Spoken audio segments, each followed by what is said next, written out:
ہے ہمیں اور آپ کو چاہیے کہ ہم حضور پاک صلی اللہ تعالیٰ علیہ وسلم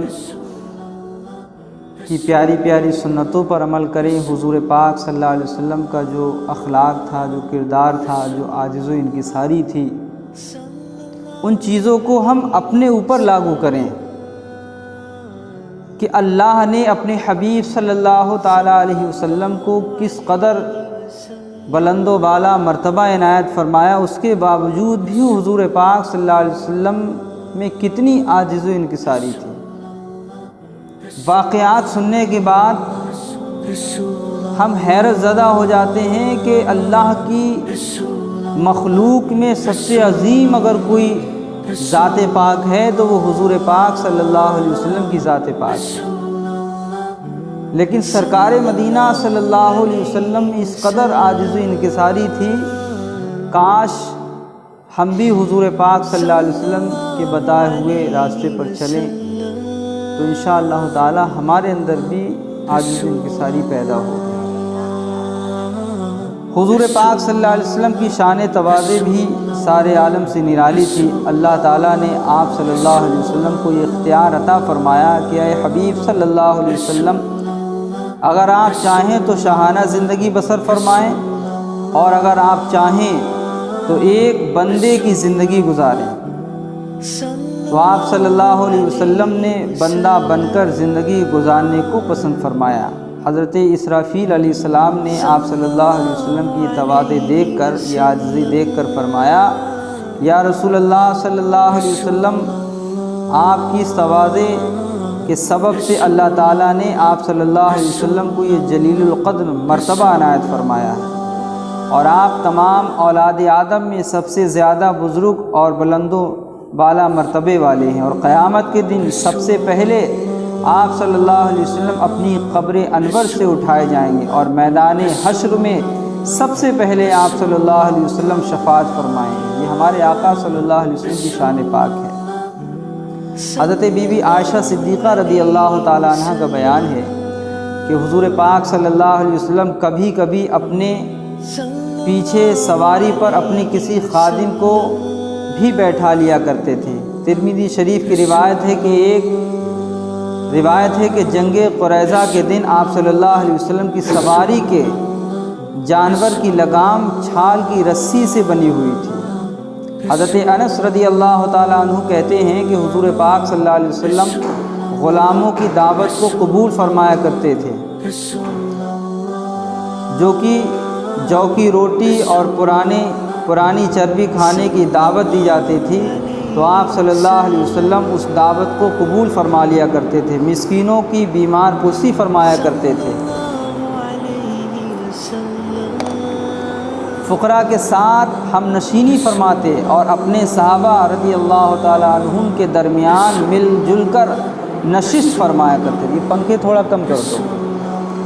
اور یہ حضور پاک صلی اللہ علیہ وسلم کے وہ واقعات ہیں کہ سننے کے بعد ہمیں اس پر عمل کرنا ہوگا۔ صرف محفل میں آنا، تقریر سننا، باتیں سننا اور اس پر عمل نہ کرنا، اس سے کام نہیں چلے گا۔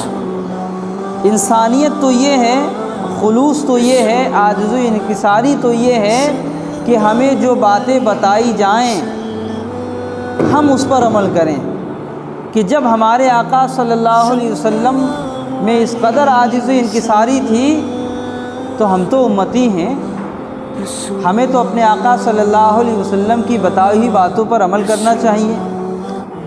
حضرت ابو سعید خدری رضی اللہ تعالیٰ عنہ نے فرمایا کہ حضور پاک صلی اللہ علیہ وسلم اپنے گھریلو کام خود اپنے دست مبارک سے کر لیا کرتے تھے، اپنے خادموں کے ساتھ بیٹھ کر کھانا تناول فرماتے تھے، اور گھر کے کاموں میں آپ صلی اللہ علیہ وسلم اپنے خادموں کی مدد فرمایا کرتے تھے۔ آج وہ چیز ہم میں نہیں ہے، اگرچہ ہم کتنے بھی پڑھے لکھے ہوں، لیکن سچائی یہ ہے کہ غرور ہم میں پایا جاتا ہے۔ ایک شخص بارگاہ رسالت میں حاضر ہوا تو جلالت نبوت کی ہیبت سے ایک دم خائف ہو کر لرزہ براندام ہو گیا، یعنی کانپنے لگا، اور آپ صلی اللہ علیہ وسلم نے ارشاد فرمایا، تم بالکل مت ڈرو، میں نہ کوئی بادشاہ ہوں نہ کوئی جبار حاکم، میں تو قریش کی ایک عورت کا بیٹا ہوں جو خشک گوشت کی بوٹیاں کھایا کرتی تھی۔ اس قدر عاجزی۔ اور ہم یہ چاہتے ہیں کہ صاحب ہمارے استقبال کے لیے لوگ ہمیشہ کھڑے رہیں، لوگ ہماری دستبوسی کریں۔ ٹھیک ہے، ادب تو یہی ہے کہ مشائخ، بزرگان دین، ائمہ، علماء کی دستبوسی کرنا چاہیے، یہ سنت ہے، لیکن ہم اس کے مشتاق ہو جائیں، ہمیں اس چیز کی عادت ہو جائے کہ نہیں لوگ ہماری دستبوسی کریں، ہمارے استقبال کے لیے کھڑے ہوں، یہ ہم خود سوچنے لگیں تو یہ عاجزی نہیں ہے۔ ہم خود اپنے عالموں کا ادب کریں، ہم خود اپنے مشائخ طریقت کی دستبوسی کریں، ان کے ہاتھوں کو چومیں، اپنے والدین کے ہاتھوں کو چومیں، تو یہ ہماری عاجزی ہے۔ اور اگر ہم خود اس چیز کے شوقین ہو جائیں کہ یہ کام ہمارا ہونا چاہیے تو یہ عاجزی نہیں ہے بلکہ مغرور ہے۔ فتح مکہ کے دن جب فاتحانہ شان کے ساتھ آپ صلی اللہ علیہ وسلم اپنے لشکروں کے ہجوم میں شہر مکہ کے اندر داخل ہونے لگے تو اس وقت آپ صلی اللہ علیہ وسلم پر تواضع اور انکساری کی ایسی تجلی نمودار تھی کہ آپ صلی اللہ علیہ وسلم اونٹنی کے پیٹھ پر اس طرح سر جھکائے ہوئے بیٹھے تھے کہ آپ صلی اللہ علیہ وسلم کا سر مبارک کجاوے کے اگلے حصے سے لگا ہوا تھا۔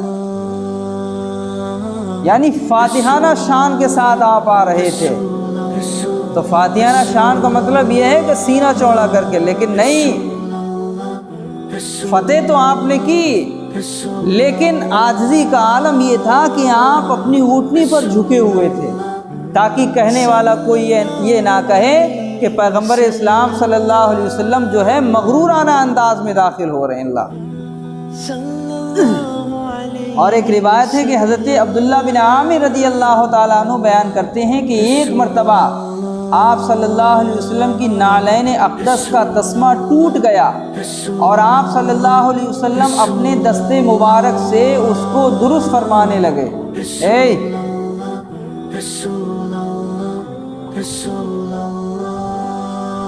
میں نے عرض کیا یا رسول اللہ صلی اللہ علیہ وسلم مجھے دیجئے، میں اس کو درست کر لوں۔ میری اس درخواست پر ارشاد فرمایا کہ یہ صحیح ہے کہ تم اس کو ٹھیک کر دو گے، مگر میں اس کو پسند نہیں کرتا کہ میں تم لوگوں پر اپنی برتری اور بڑائی ظاہر کروں۔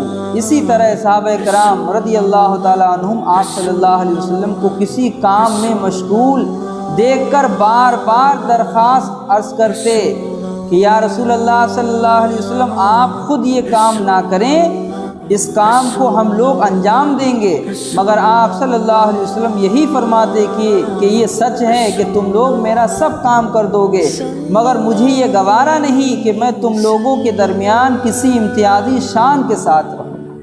یہ محبت تھی حضور کی، یہ کردار تھا سرکار کا کہ مقتدی بھی بیٹھے ہیں اور امام بھی بیٹھے، تو امام کا خلوص تو یہ ہے کہ مقتدیوں کے ساتھ مل بانٹ کر گفتگو کرے، کھانا ہو تو مل بانٹ کے کھایا جائے۔ یہ خلوص ہے، یہ اخلاق ہے، یہ کردار ہے، یہ اخلاق حسنہ ہے۔ سرکار مدینہ صلی اللہ تعالیٰ علیہ وسلم کے بتائے ہوئے راستے پہ چلنا یہ مومن کی شان ہے۔ ہم خود کو مسلمان تو کہتے ہیں، لیکن سچائی یہ ہے کہ ہم اس قدر اپنے معاملات کو لے کر اس قدر مغرور ہو گئے ہیں کہ اپنے سے سامنے والے کو کمتر سمجھتے ہیں۔ آج 4 پیسے ہمارے پاس ہیں تو ہم بہت عرفہ و اعلیٰ مقام رکھنے والے ہو گئے۔ ہمیں یہ چاہیے کہ آج جو ہم پر یہ دن اللہ نے ہمیں دکھایا ہے تو یہ اس کا بڑا احسان ہے۔ ہر انسان کو اپنی حیثیت کے اعتبار سے رہنا چاہیے۔ محمود و ایاز کا واقعہ آپ نے سنا ہوگا، کس قدر عاجزی کا یہ واقعہ ہے، لیکن ہم لوگ واقعات کو سنتے تو ضرور ہیں لیکن اس پر عمل نہیں کرتے۔ اگر ہم ہر ٹاپک کو سنیں اور سننے کے بعد کہیں کہ انشاءاللہ تعالی یہ چیز میں اپنے اندر اتار لوں گا، تو آپ یقین جانیں کہ ہمیں دیکھ کر لوگ مسلمان ہونا شروع ہو جائیں۔ رسول کریم صلی اللہ تعالیٰ علیہ وسلم کا ارشاد ہے مجھے میرے مرتبے سے نہ بڑھاؤ کہ تم میرے بارے میں بھی وہی کہنے لگو جو نصارہ نے حضرت عیسیٰ علیہ السلام کے بارے میں کہا، کیونکہ اللہ تعالیٰ نے مجھے رسول بنانے سے پہلے بندہ بنایا ہے۔ عبدیت کے دائرے میں جتنی چاہو تعریف کرو، یعنی بندے کے بارے میں جتنی چاہے تم تعریف کرو کہ تم اللہ کے بندے ہو، اللہ کی مخلوق ہو، لیکن جو چیزیں جس انسان کے اندر نہ ہو وہ چیزیں بڑھا کر بیان کرنا، جیسے کہ ہمارے جلسوں میں ناظم صاحب ہوتے ہیں، کوئی حافظ بھی نہیں ہے، صرف نعت پڑھتا ہے تو صاحب آپ کے سامنے قاری قرآن حضرت علامہ مولانا حافظ و قاری فلاں صاحب تشریف لا رہے ہیں اور وہ بالکل نیوٹرل ہے۔ تو جو ناظم لوگ ہیں وہ بھی میری بات کو سنیں اور غور کریں کہ یہ پیشہ چھوڑ دیجیے، آپ گناہ کے علاوہ آپ کو کچھ حاصل نہیں ہونے والا ہے۔ جس انسان کے اندر خصوصیات نہ ہو، جو چیزیں نہ ہو، جس کا وہ اہل نہ ہو، ان چیزوں کو لوگوں کے سامنے بیان کر کے پیش کرنا یہ نہایت ہی غلط کام ہے۔ ان چیزوں سے گریز کرنا چاہیے۔ آپ حافظ نہیں ہیں اور خود کو آپ حافظ گردان رہے ہیں لوگوں کے سامنے، آپ عالم نہیں ہیں، لوگوں کے سامنے آپ یہ کہلوا رہے ہیں کہ صاحب میں عالم ہوں۔ کب تک یہ چلتا رہے گا؟ یہ دکھاوا قوم کے سامنے آپ کیوں پیش کر رہے ہیں؟ یہ بات اور ہے کہ آپ حافظ ہیں، کہیں پہ کمزوری ہے، ٹھیک ہے، آپ عالم ہیں، کہیں پہ کمزوری ہے، ٹھیک ہے، لیکن بالکل نہ ہو اور اس کے باوجود بھی قوم کے سامنے اس چیز کو بیان کرنا کہ صاحب ہم یہ ہیں وہ ہیں۔ بہرحال ایک مرتبہ ایک شخص بارگاہ رسالت محمد صلی اللہ علیہ وسلم میں آیا، جب اس نے آپ سے گفتگو کی تو اس پر کپ کپی طاری ہو گئی۔ اس کی حالت دیکھ کر آپ صلی اللہ علیہ وسلم نے اس سے فرمایا تسلی رکھو، میں فرشتہ نہیں ہوں، میں تو دھوپ میں خشک کیا گیا گوشت کھانے والی ایک قریش عورت کا بیٹا ہوں۔ یہ اسی حدیث کا مفہوم ہے۔ یہاں پر آپ صلی اللہ علیہ وسلم اپنے کپڑوں پر پیبند لگاتے، اپنے جوتے خود سیتے، اپنے گھر کے کام کاج کیا کرتے تھے۔ آپ متکبر نہ تھے، نہ سخت مزاج، لوگوں میں سب سے زیادہ حیا اور تواضع والے تھے، اور جب بھی اپنے اوپر ہونے والی خصوصی عنایت خداوند کا ذکر کرتے تو فرماتے میں اس پر فخر نہیں کرتا۔ یعنی اللہ نے آپ کو نبی بنایا تو اب یہ نہیں کہ میں سب کو اپنے سے کمتر سمجھوں، بلکہ اللہ نے مجھے نبی بنایا ہے، یہ اللہ کا فضل و کرم ہے، یہ اس کا احسان ہے۔ حضور نبی کریم صلی اللہ علیہ وسلم نے ارشاد فرمایا معاف کرنے سے بندے کی عزت بڑھتی ہے، معاف کرنے سے بندے کی عزت بڑھتی ہے، لہذا تم معاف کیا کرو، اللہ عز و جل تمہیں عزت عطا فرمائے گا۔ اور عاجزی بندے کو بلند کرتی ہے، لہذا تم عاجزی کیا کرو، اللہ تعالیٰ تمہیں بلندی عطا فرمائے گا۔ اور صدقہ مال میں اضافہ کرتا ہے، لہذا تم صدقہ کیا کرو، اللہ تعالیٰ تمہارے مال کو بڑھا دے گا۔ سبحان اللہ۔ ہر موقع پر ہمارے آقا صلی اللہ علیہ وسلم نے ہماری اصلاح فرمائی ہے۔ اگر ہم کسی کو معاف کر دیں گے تو آپ بھی بتائیے وہ ہم سے خوش ہوگا یا ہمیں گالیاں دے گا؟ خوش ہوگا نا، اس کے دل میں تو ہماری محبت پیدا ہوگی۔ اگر ہم روڈ پر جا رہے ہیں اور کسی نے آ کے پیچھے سے ٹکر مار دی اور ہم نے دیکھا، دیکھنے کے بعد مسکرایا اور کہا ٹھیک ہے کوئی بات نہیں، دھیان سے چلا کرو، تو آپ ہی بتائیے اس کے دل میں ہماری محبت پیدا ہوگی نہیں ہوگی؟ ایک مرتبہ ہوا یہ، وہ بات آ گئی تو میں عرض کر دے رہا ہوں۔ پرانی اسٹیٹ بینک میں قبرستان کے پاس وہ اب بیچ میں جو ٹرانسفار جو رکھا ہوا ہے، تو ادھر سے جب آتے ہیں تو تھوڑی چڑھائی ہے، تو پورن پور کے ایک صاحب تھے، وہ بائک چلا رہے تھے، چلانے کے بعد وہ چڑھائی پہ آ کے رک گئے، اور رکنے کے بعد پیچھے سے ہم جو ہے وہ اپنی گاڑی سے آ رہے تھے اپنی مستی میں، اور ہمیں بالکل خیال نہیں کہ یہ سامنے یہاں پہ رک جائیں گے، چونکہ ڈھال ہے نا تو ڈھال پہ کوئی نہیں رکتا ہے۔ تو آپ یہ سمجھیں کہ وہ گاڑی ہماری جب چڑھی تو اس جو کھڑا ہوا تھا اس کی گاڑی کے پیچھے لگی جا کے، تو اس کی گاڑی الگ گری جا کے اور وہ الگ گلا جا کے، تو کہنے کا مقصد یہ ہے کہ اس بندے نے مجھ سے کچھ نہیں کہا، بلکہ دیکھنے کے بعد غصہ تو آیا ہی ہوگا، بھائی کوئی ایک دم جھٹکا سے کسی کو گرا دے یا ایکسیڈنٹ ہو جائے تو غصہ آئے گا، لیکن جیسے اس نے میرے چہرے کی طرف دیکھا تو بالکل نارمل تھا، اور دیکھنے کے بعد ہلکی سی مسکراہٹ اس کے چہرے پہ آئی، اور پھر کہا اچھا کوئی بات نہیں۔ تو آپ ہی بتائیے، اس بندے کی محبت میرے دل میں ہوگی نا، اور وہ اگر مجھ سے بدتمیزی سے پیش آ جاتا، غلطی میری تھی، لیکن وہ محبت نہیں ہوتی جو اب محبت پائی جا رہی۔ تو یہ چیز اپنے اندر پیدا کریں۔ کسی غیر مسلم کے ساتھ اگر کوئی حادثہ ہو جائے تو ہم یہ نہ سوچیں کہ ہم مسلمان ہیں اور یہ غیر مسلم ہیں، یہ دوسرے مذہب سے تعلق رکھنے والا نہیں، ہمیں تو اس کے ساتھ خلوص کے ساتھ پیش آنا چاہیے، تاکہ وہ کہے کہ مسلمانوں کے اندر عاجز و انکساری پھوٹ پھوٹ کے بھری ہوئی ہے۔ حضرت سیدنا عدی بن ارقادہ رضی اللہ تعالیٰ عنہ حضرت سیدنا ایاس بن معاویہ رضی اللہ تعالیٰ عنہ سے کہا، آپ بہت تیز چلتے ہیں۔ انہوں نے کہا اس لیے کہ تیز چلنا تکبر سے بچاتا اور حاجت کو جلد پورا کرتا ہے۔ تیز کا مطلب یہ کہ ہم بڑا آہستہ آہستہ بن سنور کے چلیں، تو اس میں ایک مغرورانہ انداز ہے، اور ہم اپنی تیزی کے ساتھ چل رہے ہیں تو اس میں عاجزی انکساری۔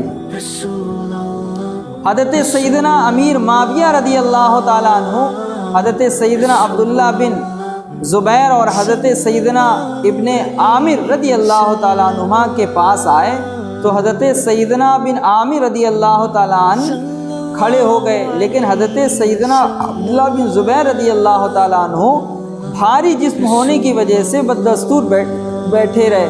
حضرت امیر معاویہ رضی اللہ تعالیٰ عنہ نے ان سے کہا بیٹھ جاؤ، کیونکہ میں نے رسول اللہ صلی اللہ علیہ وسلم کو فرماتے ہوئے سنا ہے، جو اس بات کو پسند کرے کہ لوگ اس کے لیے کھڑے رہیں تو اسے چاہیے کہ اپنا ٹھکانہ جہنم میں بنا لے۔ یہ تو ہماری عقل مندی ہے کہ اگر ہمارے بڑے آ جائیں تو ہم ان کے استقبال کے لیے کھڑے ہو جائیں،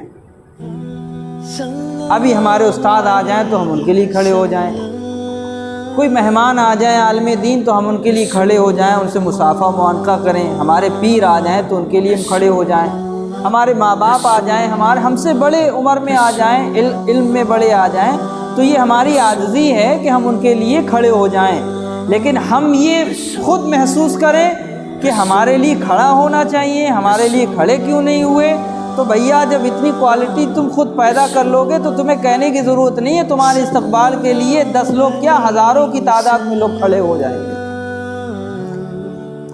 حضرت سیدنا مطرف بن عبداللہ رحمۃ اللہ علیہ نے اون کا لباس پہنا اور مسکینوں میں جا بیٹھے۔ جب ان سے اس بارے میں پوچھا گیا تو انہوں نے فرمایا میرے والد سخت مزاج تھے، تو میں نے چاہا کہ اپنے رب کے حضور عاجزی کروں تاکہ وہ گرفت کرنے سے میرے والد پر تخفیف فرما دے، یعنی ان کے عذاب میں کمی فرما دے۔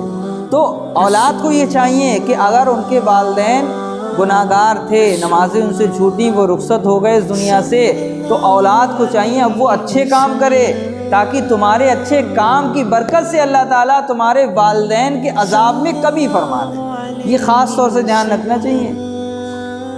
ٹھیک ہے ہم سے رخصت ہونے والا گناہ گار ہے، سیاہ کار ہے، ہمارے والد دنیا سے رخصت ہو گئے، ہماری والدہ اس دنیا سے رخصت ہو گئی، ان کے کام اچھے نہیں تھے، نمازیں نہیں پڑھتی تھیں، کمیاں ان کے اندر تھیں، تو ہم اچھے کام کریں تاکہ ان کی اولاد کا حق جو ہے ہم صحیح معنوں میں ادا کریں، اور اللہ تعالیٰ ہم سے خوش ہو جائے۔ جب ہم سے خوش ہوگا تو ہمارے ماں باپ سے بھی خوش ہو جائے گا۔ امام مجاہد رحمۃ اللہ علیہ فرماتے ہیں جب اللہ تعالیٰ نے قوم نوح کو ڈبویا تو دیگر پہاڑ تو اونچے ہو گئے جبکہ جودی پہاڑ جھک گیا، اللہ تعالیٰ نے اسے باقی پہاڑوں پر بلندی عطا کی اور کشتی نوح کے ٹھہرنے کے لیے اسے منتخب کیا۔ یہ پہاڑوں کی بات ہے کہ اور پہاڑ جو ہے متکبر ہو گئے، تکبر کرنے لگے،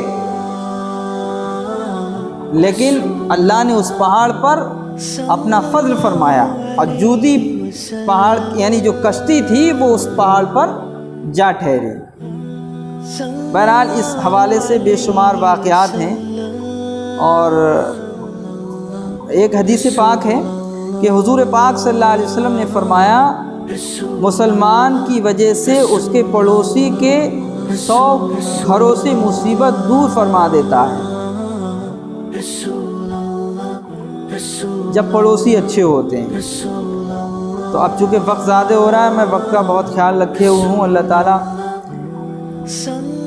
ہمیں حضور پاک صلی اللہ علیہ وسلم کا سچا عاشق بنائے، سرکار مدینہ صلی اللہ تعالیٰ علیہ وسلم کی جو تعلیمات ہیں صحیح معنوں میں ہمیں اس پر عمل کرنے کی توفیق دے، اور ہم حضور پاک صلی اللہ علیہ وسلم کے بتائے ہوئے راستے پہ چلیں۔ بس آپ سے گزارش یہ ہے کہ جو بھی واقعات، جو بھی بیان ہوتا ہے، اس بیان پر ہمیں اور آپ کو چاہیے کہ ہم سختی کے ساتھ عمل کریں۔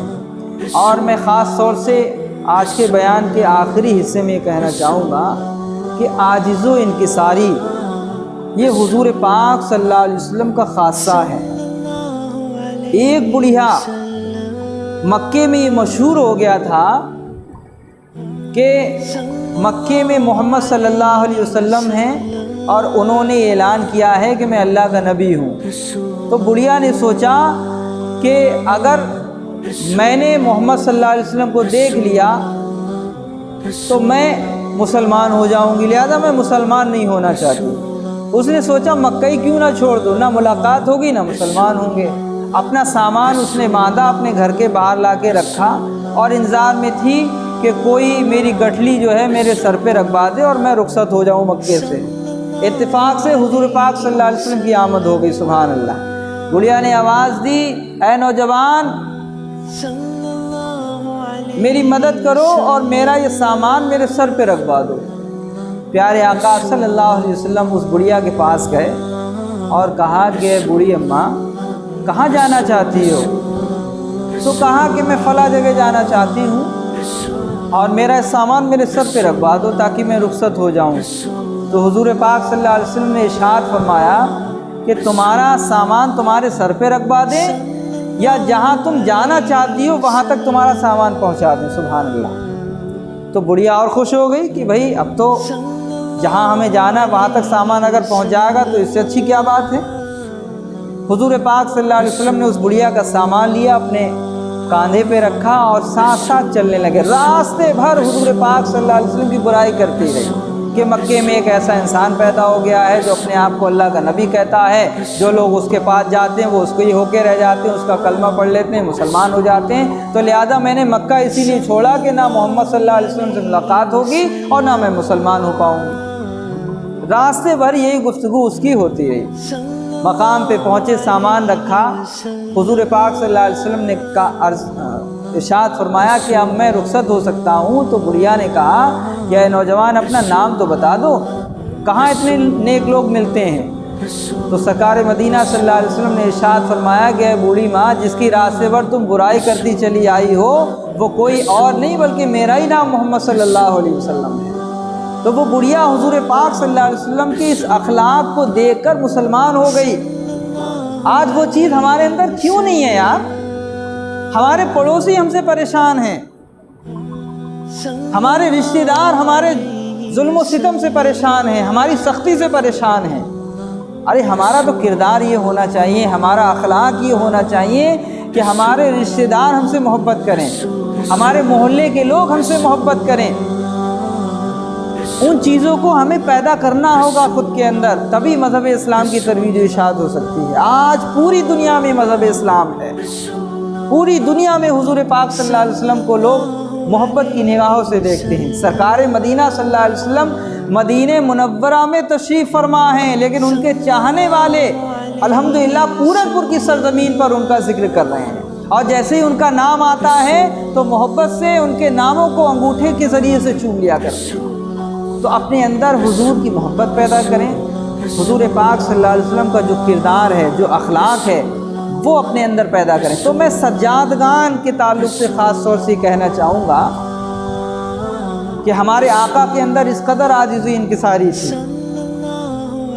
جتنے لوگ ملاقات کرنے آیا کرتے تھے حضور پاک صلی اللہ علیہ وسلم سب سے ملاقات فرمایا کرتے تھے، مصافحہ فرمایا کرتے تھے، وقت دیا کرتے تھے۔ آج کی پوزیشن تو یہ ہے کہ ملاقات تو دور ہے کہ اگر ہم کسی صاحب سجادہ کو یا کسی پیر کو فون کرتے ہیں تو ہمیں ہفتوں ہو جاتے ہیں، ان سے بات نہیں ہو پاتی، ملاقات کا وقت نہیں ہمیں دے پاتے ہیں وہ لوگ۔ ہمارے معاملات اگر کہیں پھنس جاتے ہیں تو وہ لوگ اپنی خانقاہوں سے نکل کر نہیں آتے۔ مسجدوں کے امام کچھ ایسے مغرور ہو گئے ہیں جو اپنی قوم کے لیے وقت نہیں نکال پاتے۔ اپنے مقتدیوں کے لیے وقت نکالنا، ان کی اصلاح کرنا، یہ بھی تو حضور پاک صلی اللہ علیہ وسلم کی سنت ہے۔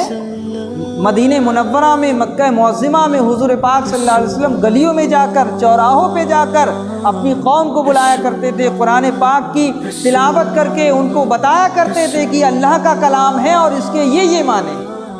آج وہ چیزیں ہمارے اندر نہیں پائی جاتی ہیں، مساجد خالی ہیں۔ یہ ربیع الاول شریف کا مبارک مہینہ ہے، ہمارے ائمہ کو چاہیے، ہمارے مشائخ کو چاہیے کہ اپنی اپنی خانقاہوں میں اور اپنی اپنی مساجد میں 12 روزہ کم سے کم حضور پاک صلی اللہ علیہ وسلم کی سیرت پاک پر بیان کریں۔ لیکن افسوس، صد افسوس، لوگ دور ہیں دین سے۔ اللہ تعالی ہم سب کو